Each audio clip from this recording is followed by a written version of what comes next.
tout le monde. Bienvenue dans cette nouvelle vidéo où on va parler d'avions, d'hélicoptères, de montgolfières, bref, de tout ce qui vole et qui nous fait rêver. Préparez-vous à en prendre plein la vue parce qu'on va parler des records les plus fous de l'histoire de l'aviation. Des pionniers de l'ère au casse-cou moderne, on va revivre ensemble les moments les plus improbables et les plus impressionnants du monde aérien. Imaginez un peu, 1927, Charles Lindbergh, un jeune pilote américain, se lance un défi de dingue, traverser l'Atlantique sans escale.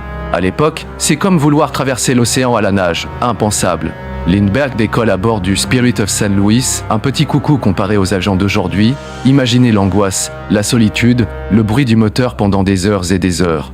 33 heures et 30 minutes plus tard, après avoir parcouru 5800 km, Lindbergh atterrit à Paris. C'est la folie. Il devient une star internationale, un vrai héros, marquant ainsi le début des vols intercontinentaux.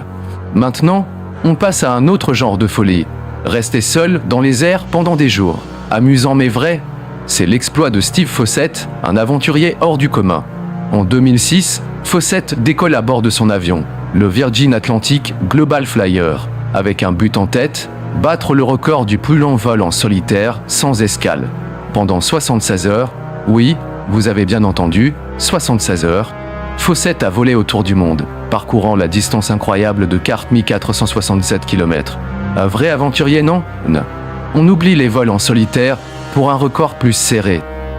L'histoire se passe en 1991, pendant l'opération Solomon. Un Boeing 747, un des plus gros avions de ligne, est utilisé pour une mission humanitaire, évacuer des Juifs éthiopiens vers Israël. Combien de personnes ont réussi à monter dans cet avion selon vous? 1088 passagers. C'est comme si on essayait de faire rentrer tout un quartier de Paris dans un seul avion. On retrouve à nouveau notre ami Steve Fossett, parce que oui, il a plus d'un record dans son sac. En 2005, il se lance un autre défi de taille, faire le tour du monde en avion le plus rapidement possible. À bord de son jet, le Virgin Atlantic Global Flyer, il s'envole pour une course contre la montre.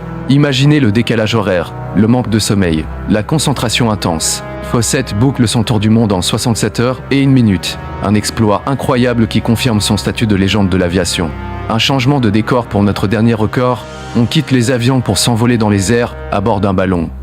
Et pas n'importe quel ballon, celui de Vijay Singania. En 2005, cet homme d'affaires indien décide de repousser les limites du possible en atteignant l'altitude la plus haute jamais atteinte en ballon. Il monte jusqu'à atteindre une altitude de 21 290 mètres. Imaginez la vue imprenable sur la planète, le silence absolu et l'air raréfié. Moi-même, je me demande comment il a fait sans exploser. J'espère que ce voyage dans le monde des records aériens vous a plu. Si vous avez aimé cette vidéo, n'oubliez pas de vous abonner et de laisser un pouce bleu. N'hésitez pas aussi à me dire dans les commentaires quel record vous a le plus impressionné. À la prochaine.